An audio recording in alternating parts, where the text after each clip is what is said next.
1단원부터 봐야 되나? 삶의 길을 찾아가는 책 읽기?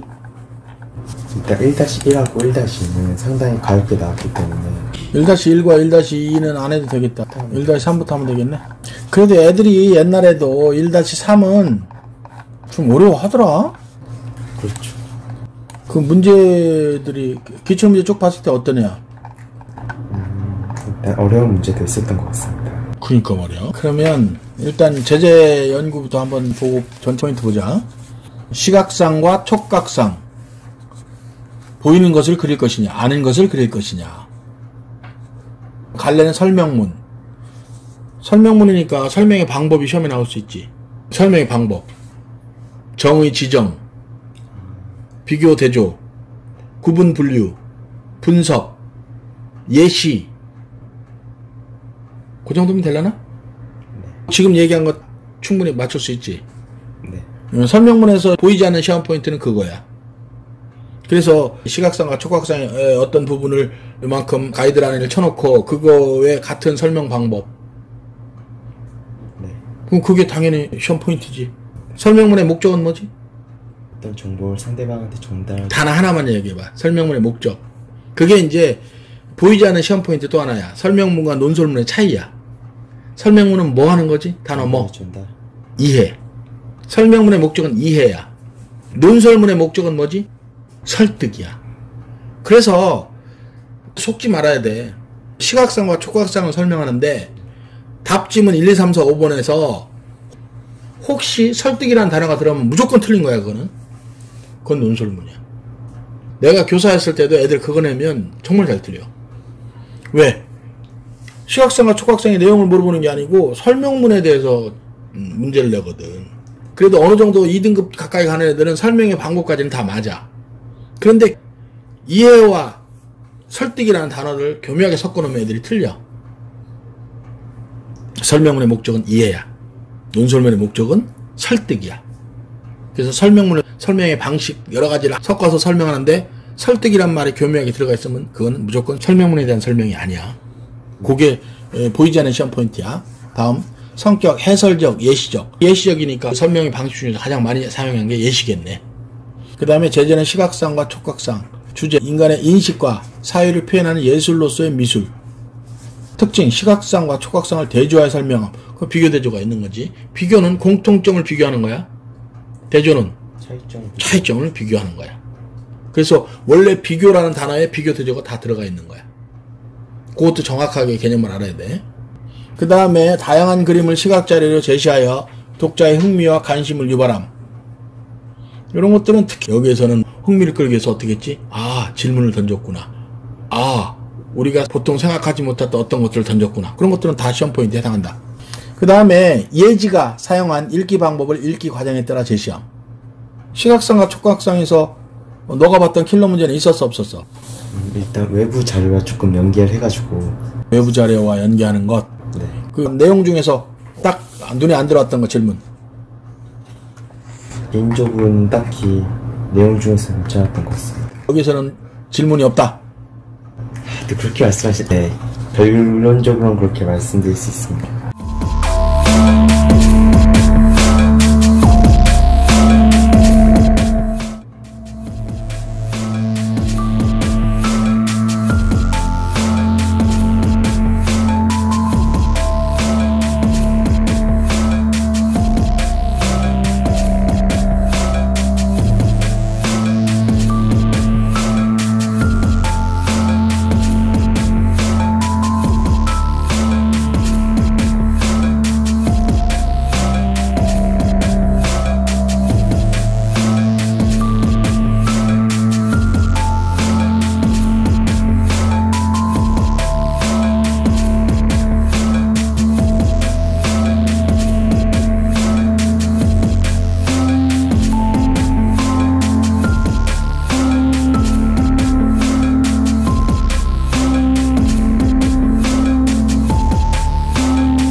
그러면 3-1?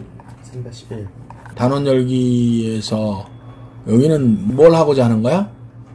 이 단원에서는 삶의 문제를 다루는 글을 읽으며 글쓰리가 제안하는 해결 방안을 알아보고 이를 바탕으로 창의적인 대안을 찾아보자. 논설문이네. 그렇지? 아까 거는 설명문이고. 그리고 실제 협상에 참여하여 협상의 절차에 따라 참여자 모두가 만족할 만한 대안을 탐색하며 의사소통 과정을 점검하고 조정해보자. 그럼 여기 있는 게 한 문제 충분히 할 수 있는 그런 거네. 첫 번째, 1-1은 스마트폰 중독 어떻게 해결할까? 스마트폰을 뺐으면 되겠지? 스마트폰 중독 어떻게 해결할까? 제재연구 갈래 논설문. 여기는 또 이해라는 단어가 나오면 안 돼. 이해는 설명문이니까. 그게 더 어려울 것 같네. 설명문에 그 설득이 들어가는 것보다 논설문에 이해가 들어가는 게 더 어려울 것 같아. 설명문 설득은 약간 직감적으로 구별할 수 있을 것 같은데 논설문 이해는 진짜 외우고 들어가야겠네. 성격은 설득적, 논리적, 비판적. 논리적에서 제일 중요한 거는 귀납과 연역이잖아. 그렇죠. 설명을 쭉 해볼 테니까 그 중에서 잘 안 들어오는 거 있으면 바로 얘기해봐. 귀납적인 것은 과학적 관찰법이라고 해. 그래서 귀납법은 미괄식이야. 결론이 끝에 있어. 그래서 미괄식이야. 그래서 앞에 경험 또는 관찰이라는 단어가 들어가면 이게 귀납법이야. 요걸 경험해봤더니 요걸 관찰해봤더니 그랬더니 결론이 이렇더라. 미괄식이야. 이게 귀납법이야. 그래서 과학적 관찰법이야. 여기서 나타나는 시험 문제 중에 수능에서 제일 좋아하는 게 성급한 일반화의 오류. 이게 바로 귀납법이야. 귀납법이 제대로 안 되면 성급한 일반화의 오류가 생기는 거야. 성급하게 결론을 지었다는 거지. 그게 바로 백조의 오류야. 사실은 흑조도 있었거든. 들어갔습니다. 그거는 이제 너무 이제 극단적인 오류긴 하지만 연역법은 3단 논법이라고 해. 연역법은 귀납법과 달리 두괄식이야. 예, 얘는 머리 두자야. 두괄식이야. 얘는 결론을 맨 앞에다 넣어. 즉 대전제를 놔줘야 돼. 그래 대전제에 따라서 결론을 해놓고 개별적인 걸로 들어가는 거야. 이게 바로 연역법이야. 그래 연역법의 문제는 뭐야? 대전제가 틀리면 모든 논리가 무너져. 시험 포인트에 보통 많이 나오는 것은 귀납법이 많이 나와. 물론 연역법은 3단 논법에서 많이 나오지. 대전제를 주고. 그런데 시험에서는 귀납법을 좋아해. 왜? 과학적 관찰법이니까. 상대편을 설득할 때 자기의 논거를 늘어놓잖아. 개별적인 논거를. 그래서 우리가 이렇게 해야 돼. 할 때 논거가 빵빵하면, 논거가 대단하면, 과학적 관찰로서의 어떤 경험이나 그런 논거가 확실하면 상대편을 설득시키기가 좋은 거야. 그래서 여기서 논리적이라 그러면 혹시 교과단임이 애들을 괴롭혀볼까 하면 그런 정도 수준이다 라고 생각하면 되고, 제재는 스마트폰 중독, 주제는 스마트폰 중독의 위험성과 그 해결 방안. 특징, 글의 시작 부분에 구체적인 사례를 활용하여 독자의 흥미를 끌고 이해를 이런 것들. 독자의 흥미를 얘는 어떻게 끌었지? 아, 구체적인 사례를 들었어. 보통 사회적 현상 이런 것들을 들잖아. 그렇죠. 그 중에서 쇼킹한 게 있으면 더 좋아, 그지? 스마트폰 사용했던 애가 죽었대. 로 출발하면, 어? 죽었어? 나 스마트폰 맨날 쓰는데 죽나? 흥미 유발이 최고야. 근데 그게 너무 과장되면 논리성이 약해지기 때문에 적절한 구체적 사례를 드는 게 중요하겠지. 상대편을 설득할 때는. 어린아이들일수록 과장법을 사용하면 잘 설득돼. 그렇죠. 게임하다 죽었대. 이게 제일 좋아. 그 다음에 객관적 통계자료를 제시하여 문제의 심각성을 강조함. 제일 중요한 거는 자신의 논리를 강화시키기 위한 논거들을 사용한다는 것. 그 다음에 논리적이고 체계적인 방식으로 그런 내용을 전개한다. 내용은 별로 어려운 거 없지? 네. 너가 이 글을 읽고 스마트폰 중독 어떻게 해결할까? 너는 어떻게 해결할 것 같아? 자유방임주의를 존중하기 때문에 해결 안 해도 된다고 생각합니다. 해결하지 않으면 저절로 해결될 거다? 모두가 스마트폰 중독이 되면은 해결할 필요가 없을 것이다. 아, 다 중독자니까? 예, 자유 선택이죠. 아, 넌 너무 잔인하지 않냐, 그러면? 이게 고등학교 1학년 책에 나온 거니까, 고등학교 1학년 아이들이 자기 스스로를 결정할 수 있는 능력이 충분하다고 보는 거야? 너는 그렇게 생각하네. 저는 그렇게 생각합니다. 너는 그래도 착한 학생이니까, 착한 학생으로 보이려고 노력하는 범생이도 아니면서 범생이적 하는 놈이니까 내가 알고 있는 학생들의 90%는 자율적 행동 양식이 부족한데 내가 고등학교 교사를 했잖아. 고등학교 교사 10여 년 할 동안 고등학교 1학년 다니고 나면 고3만 해도 조금 그래도 괜찮은 것 같아. 고1 다니고 나면 내가 볼 때 한 60명, 그때는 60명이 우리 반 학생이었거든? 50명은 전부 자율적 행동 양식이 부족해. 그러면 뭐 결국 90%는 60명 중에 50명은 다 스마트폰 중독이 된다는 얘기 아니야. 그 학생들이 절 빛내주는 거죠. 아, 너를 빛내준다. 절제하는. 넌 너무 이기적이야, 임마. 능력에 따른 분배죠. 자본주의의 철칙이지. 네, 경쟁의 철칙. 오늘 시험은 나왔습니다. 그래? 네. 설마 그거 틀린 애는 있겠지? 아, 맞았죠. 아니, 다른 애들 말이야. 아, 당연하죠. 다른 애들도 다 맞았을 거야? 아, 그렇겠죠.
음악실 사용에 대한 협상 담화 관련은 성격, 설득적, 논리적. 제재는 음악실 사용. 근데 아이들은 논리적인 것보다 다른 거에 더 쉽게 이끌려가는 것도 있지? 아이들이 논리적이 아니라서 그런가? 그게 자신한테 더 이득이 된다고 생각하니 그런 게 아닐까요? 그럼 A와 B가 A는 A를 먹자, B는 B를 먹자 이렇게 하는데 한 가지밖에 먹을 수가 없어. 둘이 나눠서 먹을 수도 없고 둘이 한꺼번에 이걸 A, B를 놓고 A는 A를 먹고 B는 B를 먹을 수도 없어. 그러면 서로 이제 A를 먹자, B를 먹자 설득을 할 거 아니야. 논리성이 거기서 중요할까? 그 원래 최고의 논리는 무논리입니다. 정말 역사상의 최악자들이 드림팀을 짜가지고 설득하려 해도 당사자가 무조건 반대를 해버리면은 설득을 못하기 때문에 똑똑한 사람일수록 고통을 더 많이 받습니다. 그럼 너는 똑똑한 측에 속하냐? 공부를 잘한다, 똑똑한다 꼭 비례하진 않죠. 똑똑하다는 지혜와 관계 있는 거야? 지혜와 관계가 있는 거죠. 공부는 지식과 관계 있고? 그렇죠. 대체적으로 지식이 있는 자가 지혜로운 쪽으로 가는 확률은 더 크지? 꼭 그렇지는 않겠지만. 그렇죠. 보편적. 그럼 너는 어쨌든 아이들과의 소통 관계라든가 이 논리적으로 뭔가 설득하는 과정에 있어서 특별히 고통을 느끼진 않는다? 네. 아, 그럼 넌 이제 멍청한 쪽에 있다. 그렇다기보다는 결국은 가장 중요한 건 힘의 논리인가? 그게 가장 옳죠. 그게 가장 맞죠. 근데 그게 고등학교쯤만 돼도 권력에 대한 개념이 다르거든. 그런가요? 예를 들어서 초등학교 때는 등치 큰 놈이 이거 먹어 임마! 그럼 되는데 고등학교 권력은 공부가 훨씬 세거든, 주먹보다? 굉장히 상대적이라고 합니다. 약간 예를 들어서 역사상의 혁명들이 성공한 게 시민의 힘이 왕족의 힘보다 더 셌기 때문에 저는 성공했다고 생각을 하거든요. 그래서 어떤 혁명을 실패하게 된다면 그거는 그쪽 힘이 부족했다는 거잖아요. 그렇지. 머신 애들은 대부분이 고등학교 때 가면 권력 서열이 거의 공부가 되더라고. 초등학교, 중학교 때는 좀 달랐거든. 갑자기 공부가 권력 서열이 돼. 음악실 사용에 대한 협상. 이 협상의 힘의 논리는 뭐에 있었어? 협상이라는 게 그런 거랑 약간 다르지 않, 약간 토론이랑 좀 다르지. 네, 다르죠. 토론은 절충점이 없지. 협상은 절충점이 있어. 네. 그러면 절충점을 서로 마련했구나. 네.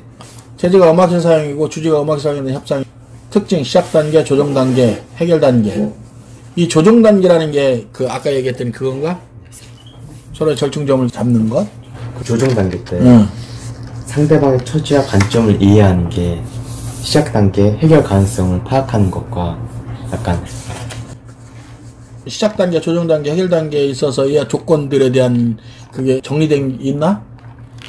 아, 뒤에 있네. 저기 학습 활동에 있네. 시작 단계, 갈등의 원인 분석, 문제 해결의 가능성 확인, 네. 그 다음에 조정 단계, 상대방의 처지와 관점 이해, 대안 제시 및 상호 검토. 요거 한 문제가 나올 수 있겠네. 네. 해결 단계는 뭐 파악과 조정을 통한 합의만 보면 되는 거잖아. 그렇죠. 특별한 건 없네? 그렇습니다.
사단원이 가장 어렵죠. 사단에 우리 많이 했잖아. 많이 했긴 했는데 하나씩만 딱딱 집었을 때 그게 머릿속에 들어오는지 안 들어오는지 한번 보자. 의문의 변동. 의문의 변동에서 자, 활동 1에서는 의문의 변동이 교체, 축약, 탈락, 청 전체된 유형이 설명되어 있지? 네. 뭐 그 정도는 됐고. 의문의 변동에 속하지 않는 것. 의문의 변동에 속하지 않는 것. 아, 연음. 네. 소리 나는 데 쓰는 것. 소리 나는 데 쓰는 거는 연음이잖아. 네. 소리 나는 데 쓰는 것은 바로 우리 표현 문자의 특징이니까 그 표현 문자의 특징의 대표 주자인 연음은 음운 변동이 아니야. 네. 그냥 소리 나는 대로 읽는 것 뿐이야. 그게 이제 가끔씩 헷갈리는 경우에 해당해. 그럼 됐지? 그 다음에 받침소리 7개 뭐 이런 건 뭐 됐고, 그 다음에 교체, 비음화, 유음화. 네. 특별한 거 없지? 그렇습니다. 여기도 킬러 문제는 없어. 그 다음에 음절의 끝소리 규칙. 오히려 이게 조금 복잡한다면 복잡할 수 있지. 네. 그렇지만 또 뭐는 없어. 킬러 문제는 없어. 그 다음에 혹시 유음화에서 유음화를 보면 168페이지 네. 비음, 니은이 앞이나 뒤에 오는 유음, 리을의 영향으로 있을 때 앞에 거 영향을 받아서 뒤가 변하는 거는 순행적 유음화야. 앞에 의해서 뒤로 변하는 거는 화살표가 이렇게 돼 있으면, 근데 화살표가 거꾸로 뒤에 있는 거에 의해서 앞에 게 변하잖아. 신라. 아, 네, 실려. 신라가 뒤에 있는 것 때문에 앞으로 변하는 거지. 신라. 이런 것들은 역행적 유음화야. 그래서 순행 역행을 쓸 수 있다. 귀찮게 그렇게 할 수 있어. 그거 외에는 킬러 문제 없어. 실제로 그런 역행 순행 저기가 다른 교과서에는 있어. 다음 국외음화. 교체 현상의 두 번째 국외음화.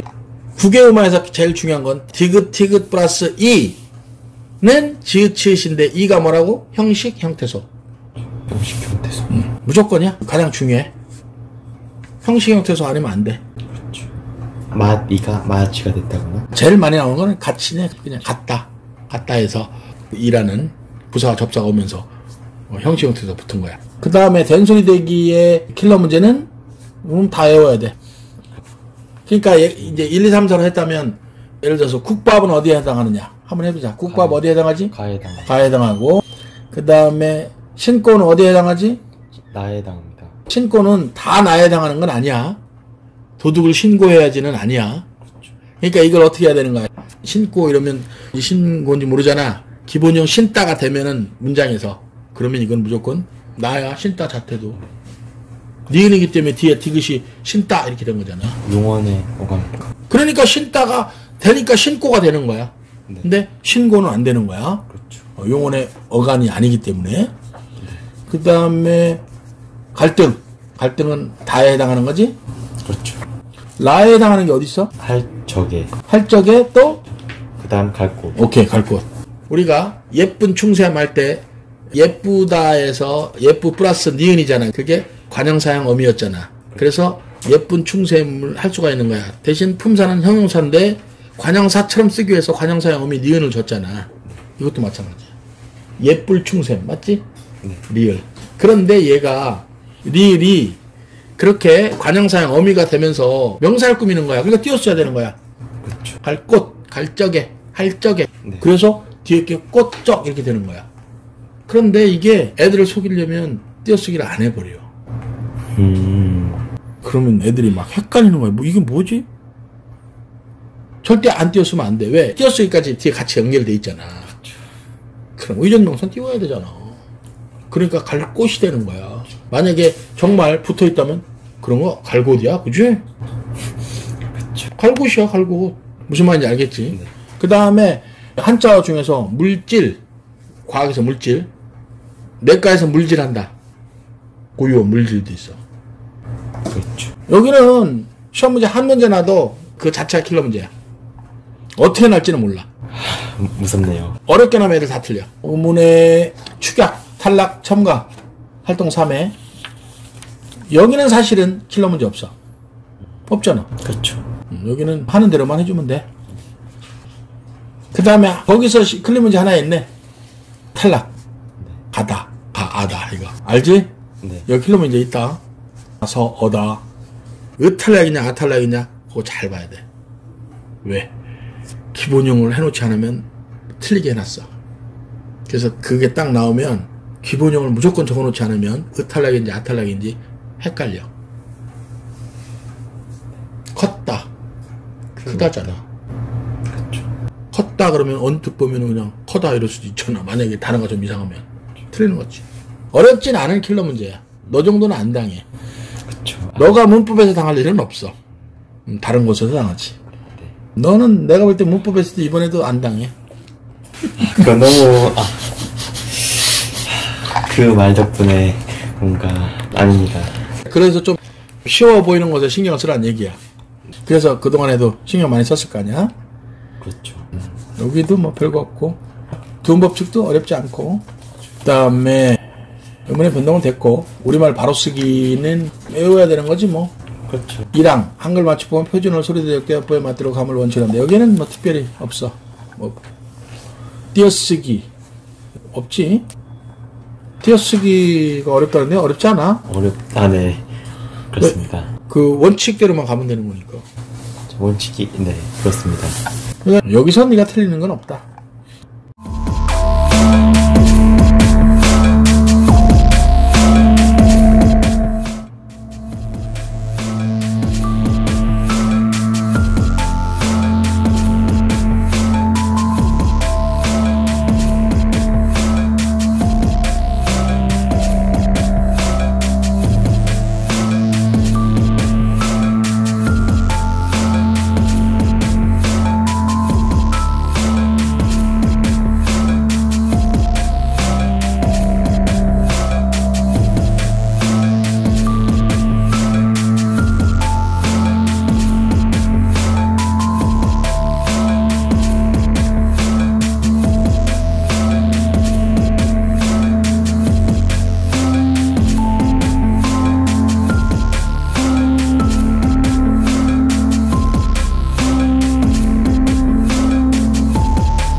3도 하냐?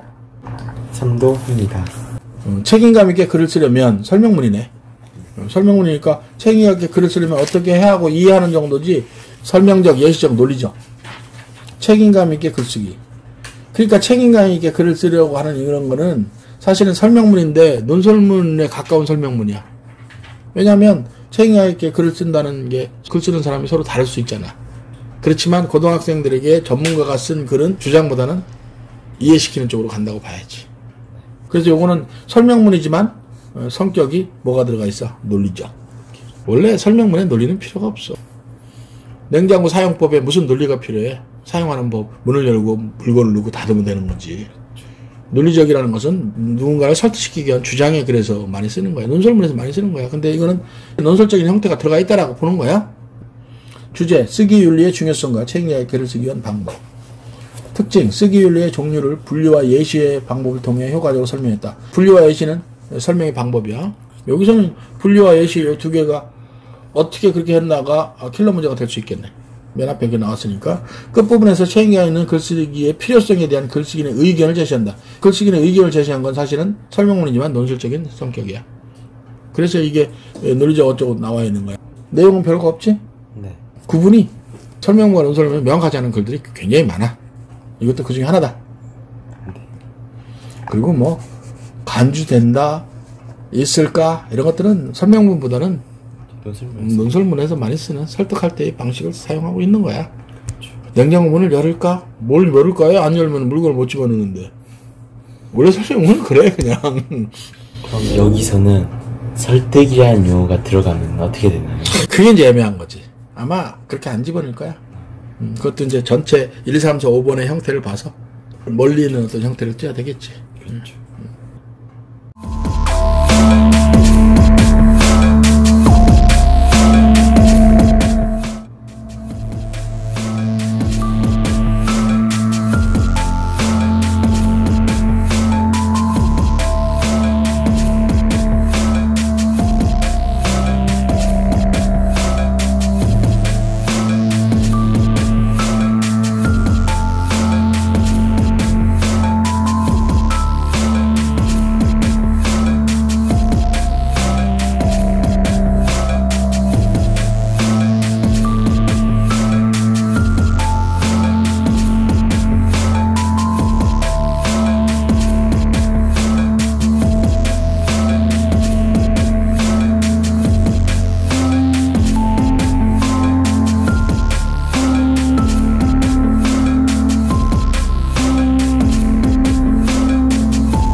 다음 5단원 5단원 듣기 말하기 방법의 다양성. 5-1인데 듣기 말하기 방법의 다양성. 다양성이 문제네. 듣기 말하기 방법의 차이? 서로의 이 듣기 말하기 방법의 차이를 인정해 주자. 쟤는 저렇게 말할 수 있고 난 이렇게 말하니까 그냥 이해를 하자. 그러니까 도덕적인. 너의 도덕성으로 봤을 때는 여기 단어는 엄청 쉬울 것 같은데? 그렇죠. 그렇지. 배려의 아이콘이지 너. 아 그렇죠. 라고 주장하지. 주장합니다. 저희 친구들이 그 주장을 주장해 주죠. 아니 너의 그 어떤 상대편을 배려하는 그런 거는 이렇게 보면 이게 원래 가짜로 얘기하는데 진짜처럼 보이게 정말 잘 그렇게 하는 애들이 있거든? 그 너가 그런 거야. 그러니까 애들은 너의 그 말을 진심으로 받아들인 거야. 사실은 진심이 아닐 수도 있는데 이건 뭐 싸보고 널 놀리려고 하는 거고. 근데 희한하게 사람들은 느낌이라는 게 있어. 그래서 이게 진심인지 아닌지 특별히 보여주지 않아도 한마디만 해도 알아듣는 경우가 있어. 내가 그걸 어디서 느꼈냐면 내가 교사를 했었잖아 10여 년간. 그러다가 학원가에 나왔어. 학원가에 나와서 재수종합반에 담임을 했을 거 아니야. 그렇죠. 내가 대하는 것과 옆반 재수반 담임이 대하는 것과 다른가 봐. 나는 걔네들이 재수생들이지만 내가 학교에 있을 처럼 내 반 애들처럼 학교에서 대했더니 그런 거 갖고 똑같이 애들을 대했을 거 아니야. 그렇죠. 그리고 모든 학원 강사들도 그렇게 대하는 줄 알았지. 느낌이 다른가 봐. 내가 맡았던 재수생반 애들은 1년 동안 마치 학교처럼 한 명도 중간에 빠져나가는 일 없이 똑같이 졸업하고 나중에 재수생 졸업사진도 함께 찍었어. 그리고 그 다음 해에 스승의 날에 애들이 찾아온 거야. 다른 반의 그 강사들이 엄청나게 놀라는 거야. 아니 무슨 학원에서 학원 다녔던 애들이 그 다음에 대학 들어가가지고 스승의 날 찾아오느냐 이거야. 아 이게 뭔가? 나중에 이제 그 녀석들이 이제 크면서 이제 얘기하잖아. 술 한잔 먹고 이럴 때. 선생님이 진짜예요. 그러니까 말해주는 게 너 임마 이렇게 해야 돼. 너 지금 잘못하고 있는 거야. 너 그러니까 학원 꼭 다녀. 이런 것도. 그래서 나는 저를 위해서 얘기해 주는 거라는 거야. 근데 다른 선생님들은 너가 빠져나가면 임마 우리만 애가 줄어들고 임마 내 월급이 줄어들 수도 있어 임마 라는 학원 마인드가 있다는 거야. 그게 느껴진대. 그래서 어떻게 그런 걸 느껴지냐 그랬더니 애들은 다 알아요. 그게 사람이니까. 동물들도 아는데 자기한테 잘해주는 주인하고 못되게 구는 주인하고 동물들도 알아보는데 하물며 애들은 한마디에 그냥 딱 느낌이 오는 거야. 말 한마디에. 놀라움이야. 너의 그 간악한 그 마음이 애들은 파악을 지금 못하고 있는 거지. 아이, 저희의 행동이 저희의 성격을 결정하는 거죠. 그거 맞지. 그 의외로 그 광은이도 애가 좀 쌀쌀맞은 것 같아도 따뜻한 애야. 네. 이렇게 조금 만나보니까 아, 이 녀석도 굉장히 따뜻한 녀석이구나. 여기는 뭐 너의 장이니까 하나도 안 틀리겠지. 어허. 만약에 너 나중에 여기서 틀려오면 너의 그 간교함이 드러나는 거야. 더 큰 간교함을 택하는데요.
그 다음에 언어 예절을 갖추어 대학 여기도 시험이냐?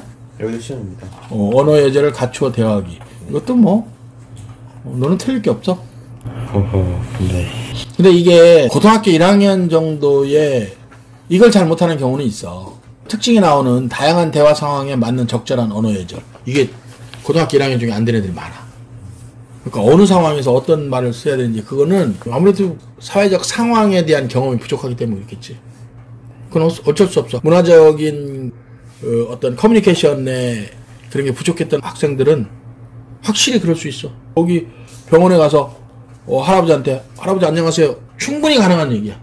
저도 저렇게 했을 것 같아요. 그러니까 이게 어떤 틀렸다 이런 것보다 그 상황에 맞는 살아있는 교육이 필요하다. 대화 상황과 대화 상대에 맞게 언어 예절을 갖춰 말하기. 이거 쉽지 않아. 예전에 기억나네. 고등학교는 과목별로 선생님이 다 다르니까 담임이 뭐 가봐야 국어 시간만 담임이 가는 거 아니야. 근데 다른 과목 선생님들이 우리 반 애들을 굉장히 좋아했거든. 이유는 단 하나야. 굉장히 아주 단순한 이유 하나야. 예를 들어서 우리 반 애가 수학생한테 질문하러 간다. 절대 그냥 못 가게 하거든. 그때 당시에는 그게 가능했으니까. 지금은 주고받는 뭐가 안 된다고 뭐 희한한 사회가 돼서 그런지 모르겠지만 그때는 반드시 빈손으로 가지 못하게 해. 근데 애들이 돈이 없잖아. 하다못해 커피라도 하나 사가려면 돈이 없잖아. 근데 좋은 방법이 있어. 교무실에 가면 교사용 커피가 항상 있어. 그거는 학생들이 타서 선생님한테 갖다 드리고 이렇게 하는데 지가 먹지만 않으면 학생들은 또 지가 타서 먹을 수는 없잖아. 들어가면 꼭 거기서 타가지고 그 선생님한테 가져다 드려라. 너무 좋아하는 거야. 선생님들이. 처음엔 애들도 그 귀찮아 하더라고. 근데 질문을 받는 선생님들이 틀리잖아. 그때는 교무실에서 담배 피고 그러던 시절이잖아. 그래서 쉬는 시간에 담배 한 대 피고 있는데 이러고 있는데 선생님 질문이요 그러면. 그런데 담배 피고 쉬려고 하는데 질문 받으면 기분 안 좋잖아. 근데도 따뜻한 커피 하나 딱 들면서 선생님 질문 그럼 그래? 좀 마시면서 애들도 느끼는 거야. 아 이거구나. 꿀팁이군요. 아무것도 아닌데. 그 더군다나 뭐 그 짧은 10분 동안에 선생님들 쉬고 싶지. 저희 학교에 커피가 없습니다.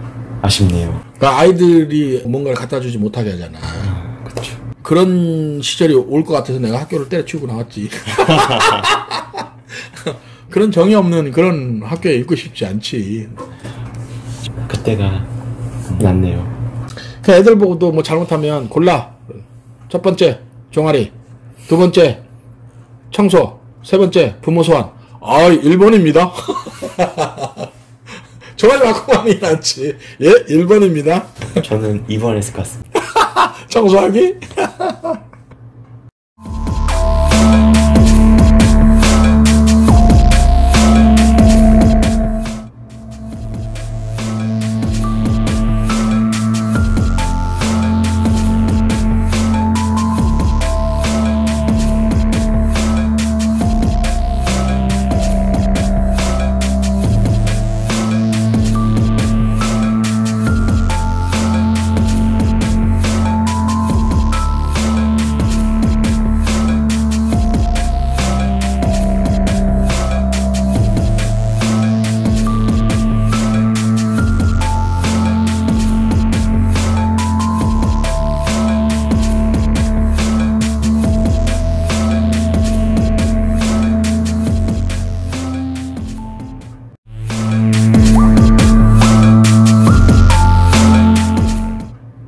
들어갑니다. 상황에 따른 문법 요새 활용 어렵지. 요거 그 유튜브 몇 번 봤지? 네. 유튜브에 다 들어가 있어. 높임 표현, 상대 높임 표현, 주체 높임 표현, 객체 높임 표현 전부 다 킬러 문제다. 얼마든지 킬러 문제가 만들 수 있는 거다. 그 중에서도 이제 객체 높임 표현이 가장 킬러 문제가 될 수 있어. 문장에서 서술의 객체, 즉 목적어나 부사어가 지시하는 대상을 높이는 거. 요게 그중 타점이 높은 킬러 문제에 해당한다. 약간 이것도 직관적으로 맞출 수가 있기 때문에. 그 다음에 시간 표현. 시간 표현은 특별한 거 없지? 그렇다고 볼 수 있죠. 시간 표현은 특별한 거 없어. 여기서는 뭐 킬러 문제도 없다. 역시 피동이지. 피동을 정확히 이해하기 위해서는 사동까지 함께 해주는 게 좋다. 그래서 피동과 사동을 비교할 정도 수준이 되면 틀릴 이유는 없다. 그리고 실제로 여기서는 피동밖에 안 나와서 그렇지 수능에서는 피동만 나오는 게 아니고 피동과 사동을 함께 내면서 비교하는 그런 문제가 언매에선 어려운 거에 속한다. 너는 아직 언매를 할지 화작을 할지 아직 모르지? 일단은 어떤 걸 하는 게 좋을까요? 너가 최고의 수준, 그러니까 뭐 예를 들어서 의대를 갈 수준이나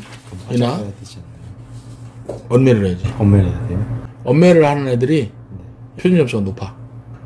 지금 현재 화작이 75대 언매가 25인데 공통 문제 34문제 34문제 평균 얼마인가를 계산을 해.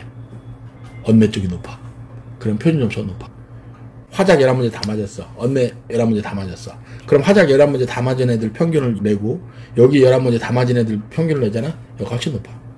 공통 점수에 대한 개념이야. 그래서 언매가 높아. 그래서 그걸 어떻게 보정할 것인가가 고민이 아주 심각할 거야. 수학도 마찬가지잖아. 수학도 미적이 제일 높아. 그렇죠. 그러다 보니까 예를 들어서 문과인데도 서울대 경영을 가고 싶으면 미적을 해야 되는 거야. 그렇죠. 그렇지 않으면 서울대 경영을 다 맞고도 못 가는 거야. 그렇다면 또 거꾸로 국어는 서울대 경영이나 또 의대 정도로 갈 애들은 국어에서 뭘 선택하냐? 당연히 언매를 선택할 수밖에 없다는 거지. 네. 아 그러면 그렇죠. 무슨 말인지 알겠지? 알겠습니다. 너 같은 경우는 성향상 당연히 문법 쪽을 선택하는 게 좋아. 언매 쪽을. 그렇죠. 그거는 해놓으면 변수는 없어. 틀릴 변수가 없어. 화작은 틀릴 변수는 언제나 있어. 대신 화작은 공부를 많이 안 해도 된다는 이점이 있고 언매, 즉 문법은 한 번은 확실하게 해줘야 된다는 그런 게 있고. 단점이 있죠. 그 대신 넌 1학년 때 이 정도면 별거 없어. 더군다나 1학년 2학기 때 국어사까지 해놓으면 그 안에 있는 문법 그거 한번 정리하면 되는 거니까. 그 다음에 피동? 피동은 뭐 피동 사정에다 이등 피동 정도만 기억하면 되고 인용은 안 해도 되지? 네. 그 다음에 끝인가? 그렇죠. 이번엔 100점 좀 맞아라. 아, 100점. 이번에 또 범위도 많고. 100점 맞으면 우리 저기 광은이하고 짜장면 먹으러 가자. 아, 진짜 어떻게든 맞아요. 물론 탕수육까지 기본이야. 그 대신 못 맞으면 내가 니들한테 뺏어 먹을 거야. 두고 봐. 니들의 그 재산을 축내. 고등학생들이 제일 겁나는 게 재산 축내는 거잖아. 저 원래 한 달에 이 식비 말고는 뭐 사용하는 비용이 10,000원도 안 되기 때문에 사지 않습니다. 그렇지만 점수가 안 나오면 내가 어떤 수를 썼어도 뺏어 먹게 된다. 아, 그러면 그 전에 빨리 탈출을 해야죠. 나 같으면 100점을 맞겠네? 아, 뭐 전날인데 일주일 전에 했었어야죠. 아, 무슨 소리를. 지금도 충분해. 됐어. 너 시험 잘 보고 좀 잘 보고 나타나라.